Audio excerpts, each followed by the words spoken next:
السلام علیکم ورحمۃ اللہ وبرکاتہ۔ ایک دوست نے سوال کیا کہ بغیر سحری روزہ رکھنا صحیح ہے یا نہیں، اور روزہ ہو جائے گا یا نہیں۔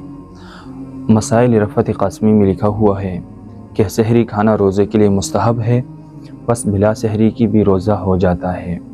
فتاوی دارالعلوم دیوبند جلد نمبر 6 صفحہ نمبر 496، اور فتاوی رد المحتار میں بھی یہی ہے۔ اگر رات کو سحری کھانے کے لیے آنکھ نہ کھلے، سب کے سب سو گئی ہو، تو بغیر سحری کھائے روزہ رکھو۔ سحری کے چھوٹ جانے سے روزہ نہیں چھوٹتا، بلکہ بغیر سحری کھائے بھی روزہ رکھے اور روزہ ہو جائے گا۔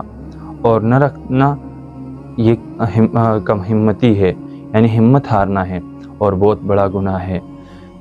تو سحری کرنا روزے کے لیے مستحب عمل ہے، اور اگر سحری رہ جائے تو بغیر سحری کی بھی روزہ رکھنا صحیح ہے اور روزہ ہو جائے گا، لیکن بغیر عذر کے سحری نہ چھوڑے، کیونکہ یہ مستحب عمل ہے۔